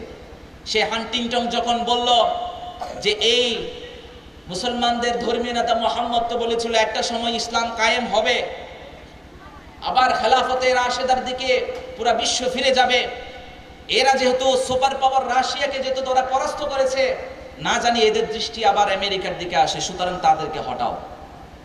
এবার কি করলো আমেরিকা? এবার আফগানিস্তানদের যে তালেবান আছে, তালেবানের বিরুদ্ধে তারা যুদ্ধ ঘোষণা করে দিল। শুধু যুদ্ধ ঘোষণা করে নাই, পুরো ওয়ার্ল্ডের মধ্যে তারা এই তথ্য প্রকাশ করেছিল যে আমেরিকার এই আফগান তালেবানদের বিরুদ্ধে তারা কেন যুদ্ধ ঘোষণা করেছে, কারণ এই আফগান তালেবান হলো জঙ্গিবাদী সংগঠন। তাহলে 1980 সালে যখন সোভিয়েত ইউনিয়নের সাথে যখন তাদের দ্বন্দ্ব ছিল, তখন ছিল আফগানিস্তান কি, তালেবান ছিল মুক্তিকামী সংগঠন। যখন আমেরিকার সাথে যখন স্বার্থের মধ্যে যখন আঘাত লাগলো, তখন আমেরিকার সুর পাল্টে গেল, এবার বলতে লাগলো যে না, এরা মুক্তিকামী সংগঠন না, এরা হলো সবাই জঙ্গিবাদী। এবার এই জঙ্গিবাদী বলে ওয়ার এগেইনস্ট টেরর একটা তাদের থিওরি ছিল, মানে জঙ্গিবাদের বিরুদ্ধে যুদ্ধ। এই জঙ্গিবাদের বিরুদ্ধে যুদ্ধ, জঙ্গি হটাও বলে এই আমেরিকা বিভিন্ন রাষ্ট্র থেকে বড় বড় অনুদান নিয়েছিল। কেন? এই আফগান তালেবানদেরকে ধ্বংস করার জন্য। এবং সেটা তারা করলোই। এভাবে যখন তারা করতে লাগলো, যুদ্ধ 1 বছর না, 2 বছর না, প্রায় 20 বছর যুদ্ধ করেছে। কয় বছর? 20 বছর যুদ্ধ করেছে। 20 বছর যুদ্ধ করার পর আমেরিকা চিন্তা করলো, হাই রে, এদের সাথে 20 বছর যুদ্ধ করলাম, দেখি একটু সমীকরণ মিলাই দেখি আমরা বেশি লাভবান হলাম নাকি তারা বেশি লাভবান হলো। এখন তারা সমীকরণ মিলাই দেখতেছে, মারে প্রতি বছর তো ওখান থেকে লাশ আর লাশ আসতেছে, প্রায় 10,000 সৈন্য এই আফগান তালেবানরা তাদেরকে মেরে তাদের কাছে উপহার দিয়েছে। এবং তাদের যে অর্থনৈতিক যে বলল যে এদের সাথে যদি আর 10 বছর যদি যুদ্ধ করি তাহলে যে আমাদের যে অর্থনৈতিক অবস্থা এটা তো ফতুর হয়ে যাবে, এখানে তো আর থাকার মতো কিছু থাকবে না। আমেরিকার যারা নাগরিক তাদের পক্ষ থেকে একটা স্লোগান আসলো, আর কত মৃত্যুর সংখ্যা, আর কত বাবা, আর কত ছেলে ইতিম হবে, আমরা আমাদের সন্তানদেরকে আর আমেরিকার যে সামরিক বাহিনীতে আমরা আর পাঠাবো না। কারণ প্রতি বছর সেই আফগান তালেবান যাদেরকে জঙ্গিবাদী সংগঠন বলে তাদের বিরুদ্ধে যুদ্ধ করছে, প্রতি বছর তো দেখতে শুধু লাশ আর লাশের মিছিল, লাশ আর লাশের মিছিল। এক পর্যায়ে দীর্ঘ 20 বছর পরে আমেরিকা যখন চিন্তা করলো যে না এদের সাথে আর পারা যাবে না, তখন সেই আমেরিকা 2020 সালে 21 সালে কাতারের মধ্যে দফায় দফায় বৈঠক করা শুরু করেছে। কাদের সাথে? আফগান তালেবানের সাথে। একদিন না, 2 দিন না, আরো লাগবে এরকম দফায় দফায় বৈঠক বসা শুরু করেছে। এক পর্যায়ে তারা, সেই সময়ে ছিল ডোনাল্ড ট্রাম্প, সেই ক্ষমতাকালীন সময়ে সে ঘোষণা করেছিল যে আফগান যে তালেবান যে আছে এরা কখনো জঙ্গিবাদী ছিল না, এরা ছিল মুক্তিকামী সংগঠন। তাহলে এখান থেকে কি প্রমাণ হয়? আফগানিস্তান দীর্ঘ 32 বছর, 12 বছর যুদ্ধ করেছে সোভিয়েত ইউনিয়নের সাথে, 20 বছর যুদ্ধ করেছে কাদের সাথে? আমেরিকার মতো সুপার পাওয়ারের সাথে। সেই আমেরিকা, সেই রাশিয়া সুপার পাওয়ার আফগান কিছু মোল্লাদের হাতে তারা পরাস্ত হয়েছে। সেই আফগান বাংলার মাটিতে আবার, বাংলাটা বিশ্বের মাটিতে আবার খেলাফতে রাশিদার যে রাজতন্ত্র সেটা তারা আবার কায়েম করেছে। তাহলে তাদের মাঝে কি ছিল? ঐক্য ছিল। তাদের মাঝে কি ছিল? বলেন, তাদের মাঝে কি ছিল? ঐক্য ছিল। যদি আমরা, যদি সেটা বাংলাদেশ হোক, সেটা যে কোনো দেশ হোক, প্রত্যেকটা দেশে যদি আমরা ইসলামিক শাসনতন্ত্র যদি আমরা কায়েম করতে চাই, খেলাফতে রাশিদা যদি আমরা কায়েম করতে চাই, তাহলে আমাদেরকেও লাগবে আফগানদের যে তালেবান নেতা আছে সেই তালেবানদের মতো একজন আদর্শিক আল্লাহওয়ালা নেতা হতে হবে। যে তালেবানদের মাথার মধ্যে পাগড়ি রাসূলের সুন্নাহ, শরীরের মধ্যে রাসূলের সুন্নাহ কাপড় রয়েছে, হাতের মধ্যে মিসওয়াক রয়েছে, যারা সর্বাবস্থায় রাসূলের আদর্শ নিজের মাঝে ধারণ করে, আমার আল্লাহ বলেন আমি তো বিজয় তাদেরকেই দিই, আমি তো বিজয় তাদেরকেই দিই। তাহলে ইসলামিক সংগঠন বা ব্যক্তি জীবন ইসলামিক সংগঠনের 4 নম্বর কাজ কি? 4 নম্বর কাজ হলে ঐক্য প্রয়োজন। কি প্রয়োজন? এখন আফগানিস্তানে যে তালেবান যে মোল্লারা ছিল, বিশ্বের মধ্যে 3 জন ওমরের আবির্ভাব হয়েছে। কয়জন? 3 জন ওমরের। একজন ছিল হযরত ওমর রাদিয়াল্লাহু তাআলা আনহু, যিনি ছিলেন ইসলামের দ্বিতীয় খলিফা। আরেকজন ছিল ওমর ইবনে আব্দুল আজিজ, আরেকজন ছিল মোল্লা মুহাম্মদ ওমর। আরেকজন ছিল কে? মোল্লা মুহাম্মদ ওমর। আমরাও আল্লাহর কাছে প্রার্থনা করি, ইয়া আল্লাহ আমাদেরকে এমন একজন ওমর পাঠান, যে ওমর বাংলার জমিনে খেলাফতে রাশিদা কায়েম করে এই বাংলার জমিন থেকে যত ধরনের সমাজতন্ত্র, রাজতন্ত্র আছে সবগুলোকে ধূলিসাৎ করে ইসলামিক শাসন ব্যবস্থা এখানে কায়েম করবে। আমাদেরও এমন একজন ওমর প্রয়োজন। কারণ এই বাংলার জমিন আমরা এমনি এমনি পাই নাই, এই বাংলার জমিন আমাদের হাতে এমনি এমনি আসে নাই। এই বাংলার জমিন আমরা কারো কাছ থেকে মানা পাই নাই, কারো কাছ থেকে লিজ নিয়ে নাই, কারো কাছে সোনা দানা দিয়ে এই বাংলার মাটিগুলো আমরা পাই নাই। এই তিনটা স্বাধীনতা, তিনটা পরাশক্তিকে পরাস্ত করার মাধ্যমে আমরা এই বাংলার স্বাধীনতা পেয়েছি। 1 নাম্বার, আমরা যখন ব্রিটিশরা আমাদের উপর 190 বছর শাসন করেছিল, সেই সময়ে বাংলার মুসলমানরা, সেই সময়ে যারা আমাদের ধর্মগুরুরা যারা ছিল, তারা চিন্তা করেছিল মুসলমানরা আর কত বছর এই ব্রিটিশদের পরাধীন হয়ে থাকবে। তারা সেই সময়ে একটা মুক্তিযোদ্ধা গঠন করেছিল এবং মুক্তিযুদ্ধের একটা সংগ্রাম করেছিল, যে সংগ্রামের মাধ্যমে ভারতবর্ষ থেকে ব্রিটিশদেরকে বিতাড়িত করেছিল। এরপর 19 শতকের দিকে এসে কলকাতার দাদাবাবুরা আমাদের উপর চড়ে বসলো। কলকাতার দাদাবাবু বর্তমান রবীন্দ্রনাথ ঠাকুর যে ঢাকা বিশ্ববিদ্যালয়, সেই ঢাকা বিশ্ববিদ্যালয় যে বাংলার জমিনে হোক, সেটা চায় নাই। কারণ সে কখনো চায় নাই পূর্ব বাংলার মানুষ শিক্ষিত হোক, পূর্ব বাংলার মানুষের জীবনযাত্রা উন্নত হোক, সে কখনো চায় নাই। সেই জন্য সে সবসময় পূর্ব বাংলার মুসলমানদের প্রতি সবসময় হিংসা বিদ্বেষ প্রদর্শন করত। সে সবসময় চাইতো পূর্ব বাংলার মুসলমানরা সবসময় অশিক্ষিত হয়ে থাকুক, সেজন্য এখানে ঢাকা বিশ্ববিদ্যালয়ের মতো বিশ্ববিদ্যালয় প্রয়োজন নাই। এমন যখন পরাধীনতা যখন বাংলার মুসলমানরা দেখতে পেল, সেই সময় 1947 সালের মাওলানা আব্দুল হামিদ খান ভাসানী, শেরে বাংলা একে ফজলুল হক, এরা সকল দল মত ঐক্যবদ্ধ হয়ে সেই কলকাতার দাদাবাবুদেরকে বলেছিল যে আমরা ব্রিটিশদের পরাধীনতা মানি নাই, সুতরাং বাংলার জমিনে যতদিন বেঁচে থাকবো ততদিন কলকাতার দাদাবাবুদের পরাধীনতা মানতে আমরা প্রস্তুত নয়। সর্বশেষ আসলো পূর্ব পাকিস্তান আর পশ্চিম পাকিস্তান। এখন পাকিস্তান তো একটা দেশই ছিল, এখন পূর্ব পাকিস্তানের মানুষরা সেই পাকিস্তানদেরকে তারা ভালোবেসে আপন করে নিল, ভালোবেসে তারা আপন করে নিল, নিজেদেরকে ভাই দাবি করলো, নিজেদের প্রতি ভালোবাসা দাবি করলো, ভালোবাসা প্রদর্শন করলো। এক পর্যায়ে যখন পশ্চিম পাকিস্তানিরা পূর্ব পাকিস্তানি মানুষদেরকে যখন তারা জুলুম করা শুরু করলো, শোষণ করা শুরু করলো, এক পর্যায়ে তারা যখন চিন্তা করলো যে আমরা তো পূর্ব পাকিস্তানিদের প্রভু, যখন তারা প্রভু শাস্তি শুরু করলো, পূর্ব পাকিস্তানের মুসলমানরা 6 কোটি মুসলমানরা সেদিন তারা ঘষে পরে বসে থাকে নাই।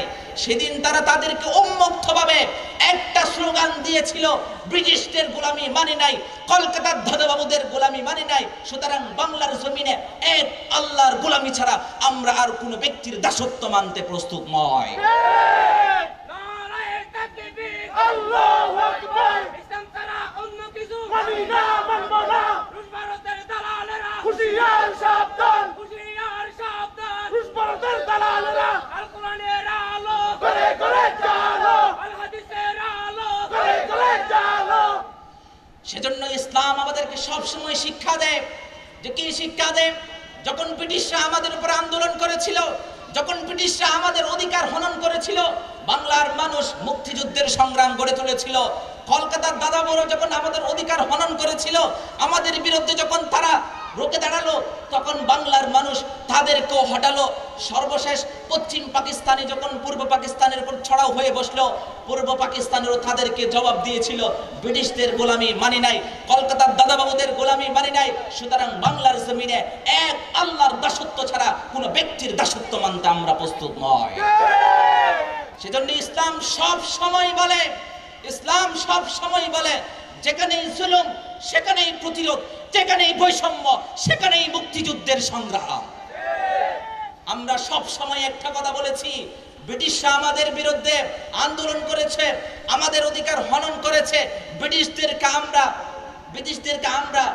সেই ভারতবর্ষ থেকে দৌড়াইছি। এরপরে কলকাতার দাদাবাবুরা আমাদের উপর ছড়া বসেছিল, কলকাতার দাদাবাবুদেরকে আমরা ঝাঁটা পেটে দিয়ে দৌড়াইছি। এরপরে পশ্চিম পাকিস্তানিরা আমাদের উপরে ছড়াও করে বসেছিল, পশ্চিম পাকিস্তানিদেরকে আমরা ছড়া বসেছিল। সর্বশেষ বাংলার জমিনের প্রত্যেকটা মানুষের গাড়ির উপর বসেছিল এক স্বৈরাচার সরকার, যেই স্বৈরাচার সরকার ছিল ভারতের সবচেয়ে বড় দালাল। সেই সবচেয়ে বড় দালাল যখন বাংলার জমিনে যখন উন্মোচন হলো, মানুষ যখন এটা বুঝতে পারলো যে আমার অধিকার হনন হচ্ছে, আমার ভাইদেরকে নির্বিচারে গুলি করে হত্যা করা হচ্ছে, আমার নির্দোষ ভাইদেরকে মিথ্যা মামলায় দিয়ে জেলখানার মধ্যে ঢুকে ফেলা হচ্ছে, তখন বাংলার মানুষ আর ঘরে বসে থাকে নাই, চিন্তা করলো যে এই স্বৈরাচার সরকারকে যে কোনো ভাবে হটাতে হবে। সেটার জন্য আমাদের জামাতের প্রয়োজন নাই, সেটার জন্য আমাদের বিএনপির প্রয়োজন নাই, সেটার জন্য আমাদের হেফাজতের প্রয়োজন নাই। তখন সকলে মিলে একটাই বলেছিল, একটাই আন্দোলনের ডাক দিয়েছিল, সেটা ছিল বৈষম্য বিরোধী ছাত্র আন্দোলন।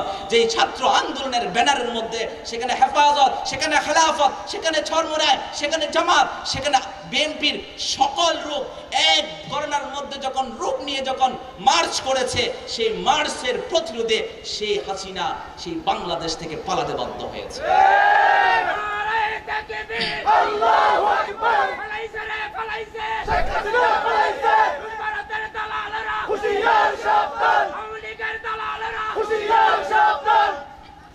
সুতরাং এখান থেকে প্রমাণিত হয় বৈষম্য বিরোধী ছাত্র আন্দোলনেরা তাদের নিজের বুকের তাজা রক্ত দিয়ে নিজেরাই পঙ্গুত্ব বরণ করে যেই বীরত্ব প্রদর্শন করেছে বাংলার জমিনে, এখান থেকে এটা প্রমাণিত হয় এর পরবর্তী যদি কোনো সরকার পূর্বেকার সরকারের মতো কোনো স্বৈরাচার আচরণ করবে, পূর্বেকার সরকারের যে আচরণ হয়েছে, যেই দশা হয়েছে, তারও সেই দশা হবে।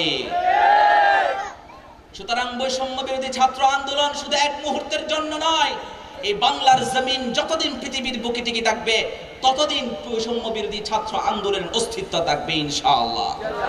কারণ বৈষম্য বিরোধী ছাত্র আন্দোলন এটা কোনো রাজনৈতিক প্ল্যাটফর্ম নয়, এটা হচ্ছে কি ইসলাম কায়েম করার, স্বৈরাচার যত সরকার হোক, যত ব্যক্তি হোক, যত তন্ত্র হোক, মন্ত্র হোক, সবগুলোকে ধূলিসাৎ করার একমাত্র হাতিয়ার। সুতরাং আমাদের এই বাংলার জমিনকে আমাদের রক্ষা করতে হবে। আর না হয় আমার আল্লাহ সুবহানাহু ওয়া তাআলা যেভাবে হযরত শাহজালাল ইয়ামানিকে সুদূর ইয়ামান থেকে বাংলার জমিনে এসে সেই সময়ের গৌর গোবিন্দকে যেভাবে বাংলার জমিন থেকে উৎখাত করেছে, আমাদের জন্য ইনশাআল্লাহ এমন একজন ওমর আমার আল্লাহ পাঠাবে যে ওমর বাংলার জমিনে আফগানের মতো খেলাফত রাশিদা কায়েম করবে ইনশাআল্লাহ। সেটার জন্য আমরা প্রস্তুত তো? হ্যাঁ, নাকি এখনো ঘুমাই থাকবো? প্রস্তুত আছি তো? দেখেছেন তো 15 বছর কিভাবে অত্যাচারিত হয়েছে। এখনো কি ঘরের মধ্যে বসে থাকবে? ঘরে বসে থাকার সময় এসেছে এখন? এই বোয়ালখালী আপনাদের, এটা রক্ষা করার দায়িত্ব। এইটা রক্ষা করতে গিয়ে আপনাদের পক্ষ থেকে একজন প্রতিনিধি নির্বাচন, আপনারা সামনে থেকে এমন প্রতিনিধি আপনারা নির্বাচন করবেন যে প্রতিনিধির মধ্যে আমি যে পূর্বে উল্লেখিত যে গুণাবলী কথাগুলো বলেছি, সেই গুণাবলীগুলো যেন তার মাঝে থাকে। যদি নাই বা থাকে তাহলে আপনারা আপনাদের মাঝ থেকে সেরকম একজন ব্যক্তি আপনারা তৈরি করুন, তাকে আপনারা ক্ষমতায় নিয়ে আসেন, তাকে আপনারা নির্বাচিত করেন। দেখবেন আল্লাহ এই বোয়ালখালীর জমিনের মধ্যে ইনশাআল্লাহ এখানে ইসলাম কায়েম হবে ইনশাআল্লাহ। আমাদের আশপাশে যত বিধর্মী ভাইরা আছে তারা নিরাপত্তা পাবে ইনশাআল্লাহ। যেভাবে ওমর রাদিয়াল্লাহু তাআলা আনহুর শাসনামলে হিন্দু, বৌদ্ধ, কারণ বিভিন্ন ধর্মের যে ধর্মাবলম্বী যারা ছিল তারা যেভাবে কি পেয়েছিল, নিরাপত্তা পেয়েছিল, তারাও ঠিক সেভাবে নিরাপত্তা পাবে। তাহলে আমি কি বলেছি? ইসলামিক সংগঠনের, ব্যক্তি জীবন ইসলামিক সংগঠনের গুরুত্বের 5 নাম্বার কারণ কি বলেছি? এমন জজবা আমার ভিতর থাকতে হবে যে জজবার মাধ্যমে, সেটা স্বৈরাচার হোক, সেটা বড় জালেম হোক, সেটা যত বড় ফেরাউন হোক না কেন, তাকে যেভাবে হোক, যে কোণে বললে হোক, আবু সাইদের মতো তাজা রক্ত দিয়ে তাকে বাংলার জমিন থেকে বিতাড়িত করতে হবে।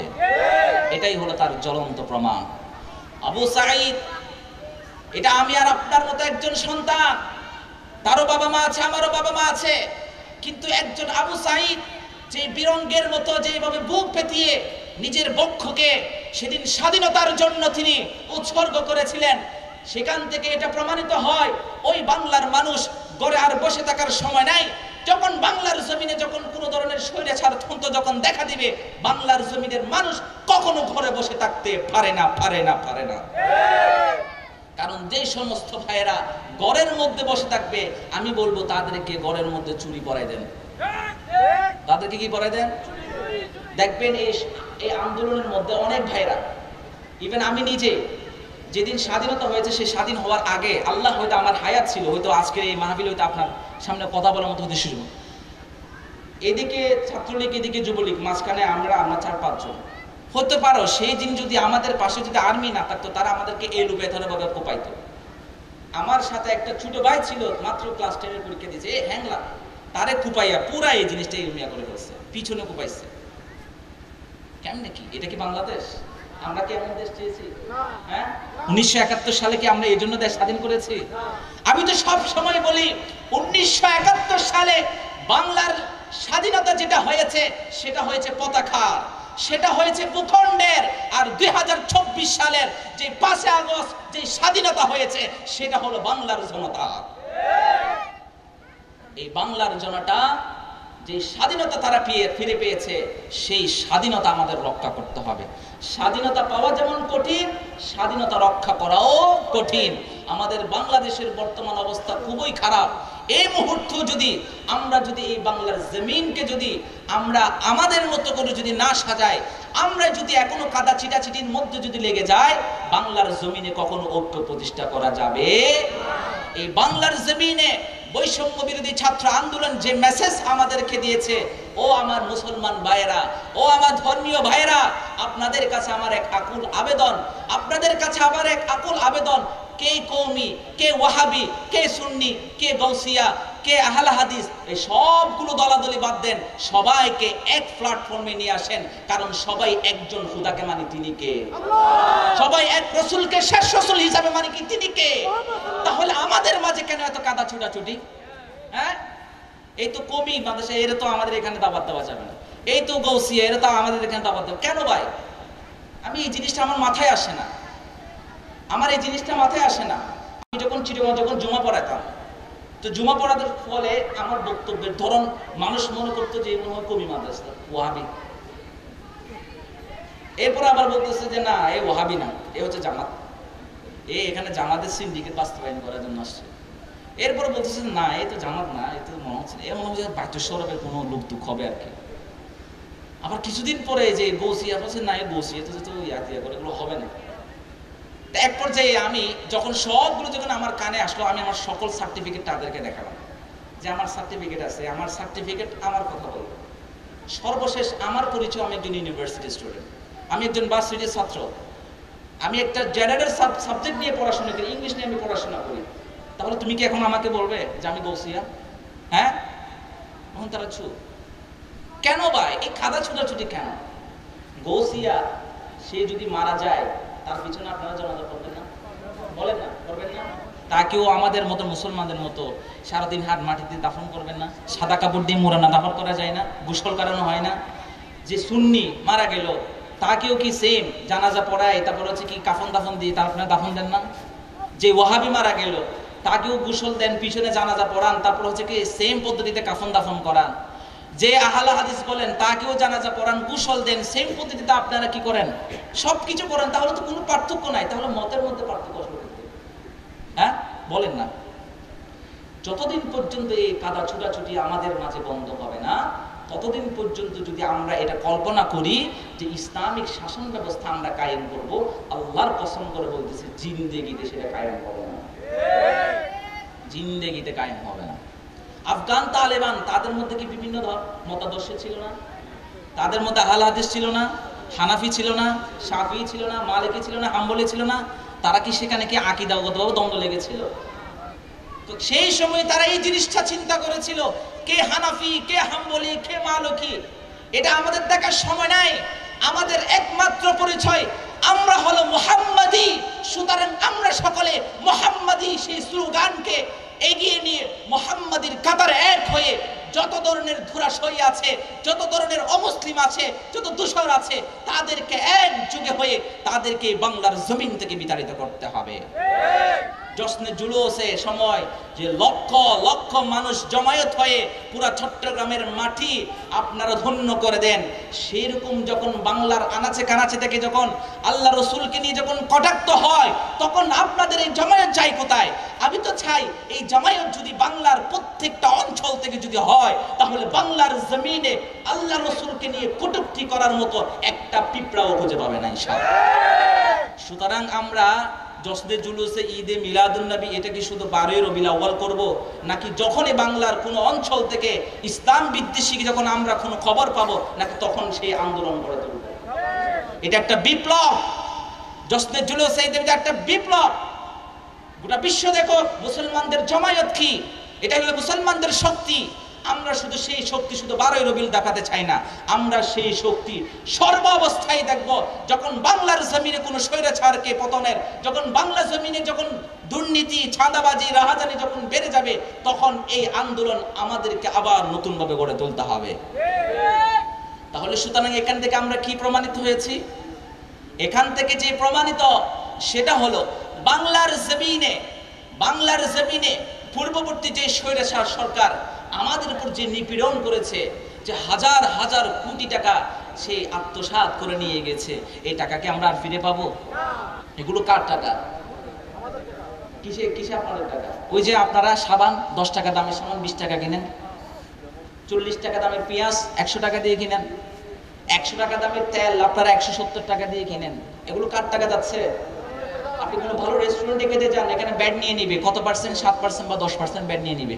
আপনি খাইছেন 500 টাকা, ব্যাট সহ আসছে আপনার 700 টাকা, আসে না? এগুলো কি? এগুলো হচ্ছে কি সিস্টেম, মানুষের টাকা মেরে দেওয়ার একটা সিস্টেম। এগুলো মানুষের টাকা মেরে দেওয়ার একটা সিস্টেম। সুতরাং আমাদের সব সময় সজাগ থাকতে হবে।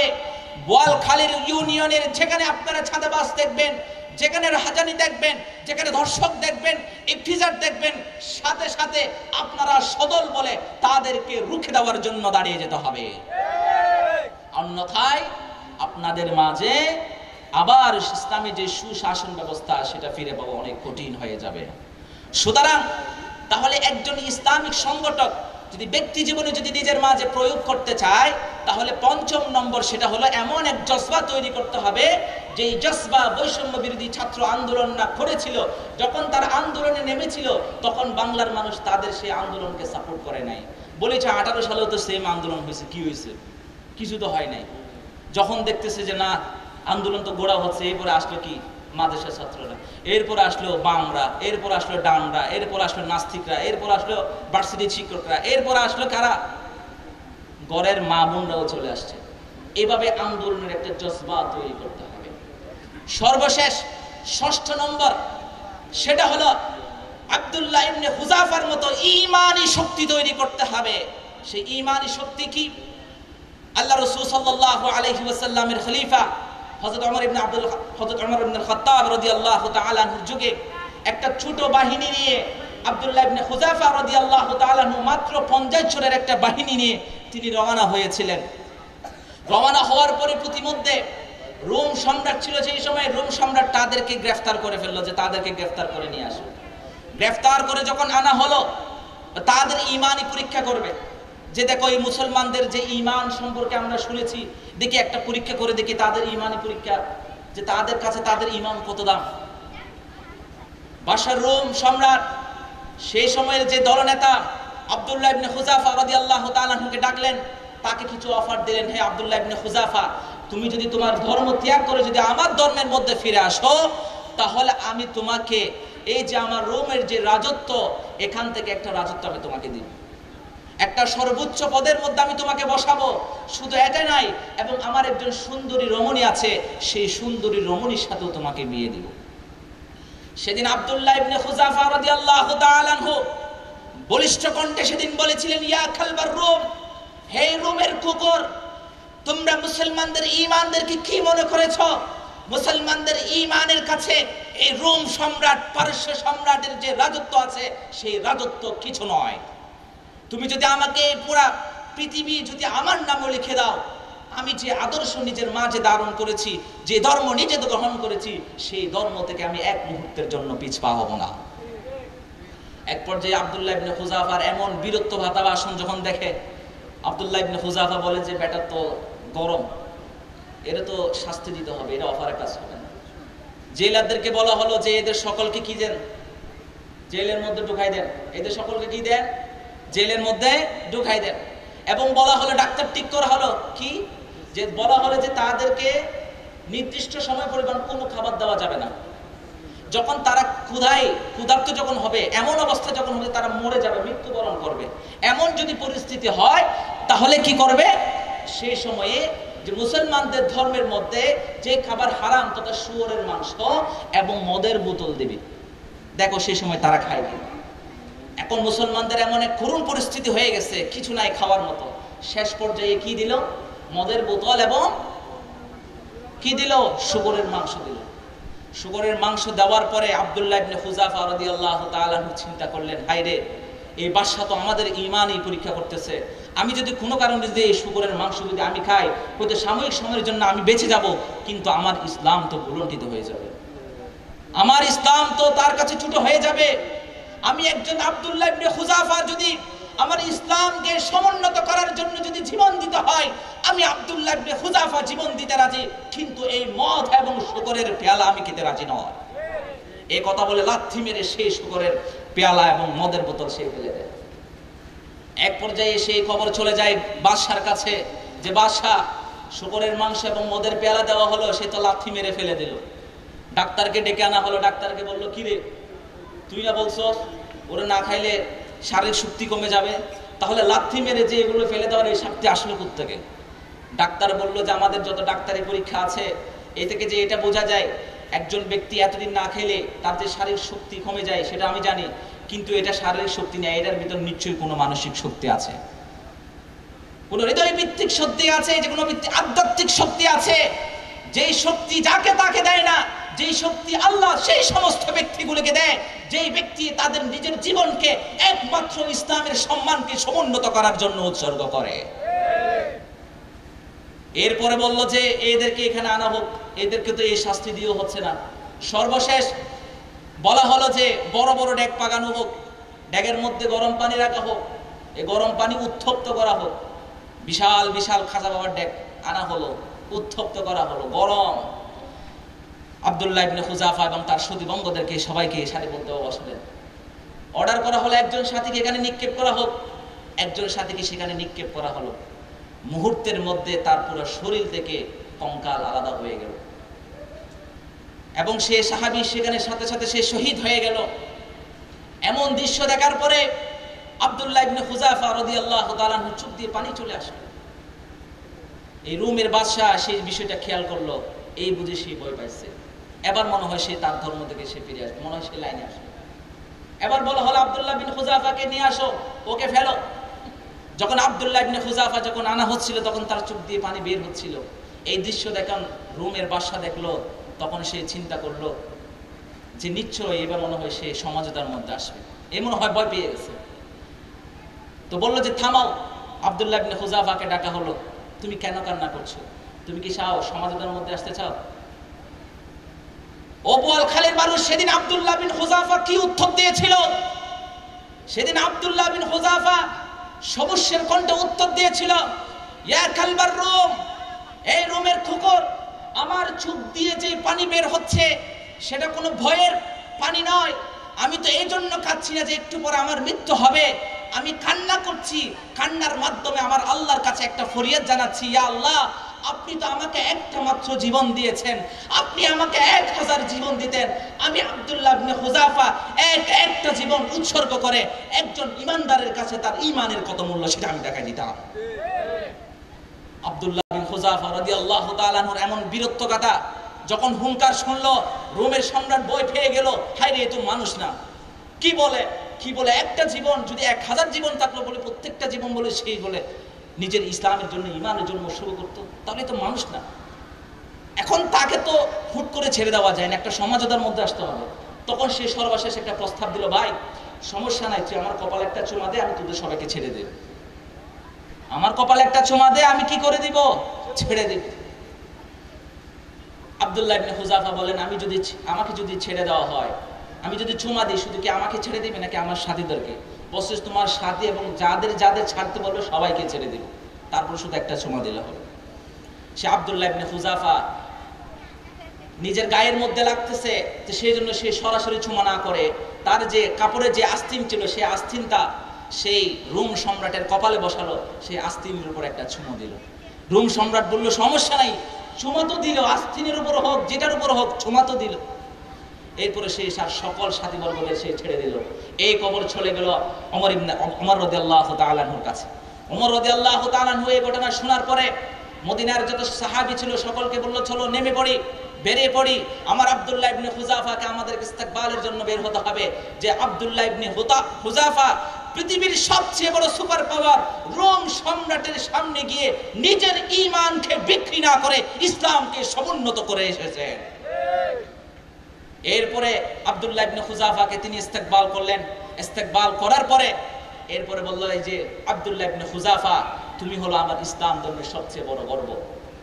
আজ তুমি রোম সম্রাটের কাছে নিজের ঈমান বিক্রি না করে, নিজের ধর্ম বিক্রি না করে ইসলামকে সমুন্নত করে তুমি এটা প্রমাণ করে দিয়েছো একজন ঈমানদারের কাছে তার ঈমানের মূল্য কত বেশি।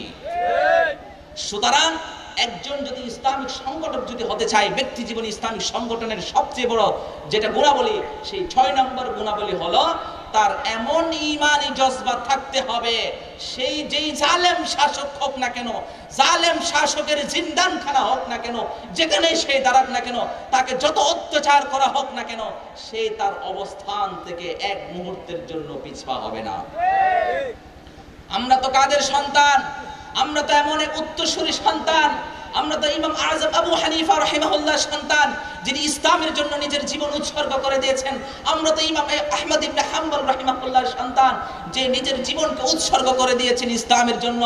আমরা তো ইমাম মুহাম্মদ রাহিমাহুল্লাহর সন্তান, যে নিজের জীবনকে উৎসর্গ করে দিয়েছে ইসলামের জন্য। এমন একটা সময় আসবে, পৃথিবীর প্রত্যেকটা ঘরে ঘরে ইসলামের পতাকা উড্ডীন হবে। এমন একটা সময় আসবে, বাংলার না পৃথিবীর প্রত্যেকটা অঙ্গন ইসলামের আলোয় আলোকিত হবে। রুশ, চায়না, ভারত, দিল্লি সব জায়গায় ইসলামের পতাকা উঠবে। ইসলামের এই চূড়ান্ত বিজয় রুখে দেওয়ার শক্তি কোনো সাধ্য নেই। সুতরাং আমরা আজকের এই আলোচনা থেকে কি শিখলাম? আজকের আমাদের আলোচনার মূল বিষয় হলো, ইসলামী শাসন ব্যবস্থা যদি আমরা কায়েম করতে চাই, সর্বপ্রথম আমাদের যে জিনিসগুলো প্রয়োজন, 1 নাম্বার হলো সাহাবীওয়ালা প্রেম। কি বলেছি? 2 নাম্বার হলো ঈমানি জজবা। 3 নাম্বার হলো নিজের মাঝে সুন্নতের বাস্তবায়ন। 4 নাম্বার হলো ঐক্যবদ্ধতা। 5 নাম্বার হলো মানুষের মধ্যে সাম্য তৈরি করা। 6 নাম্বার হলো যখন স্বৈরাচারের উত্থান হয়, সেই উত্থানকে কিভাবে রুখে দেওয়া যায়, সেই রুখে দেওয়ার জন্য পর্যাপ্ত প্রতিরোধ গ্রহণ করা। ওয়া আখির দাওয়ানা আলহামদুলিল্লাহি রাব্বিল আলামিন।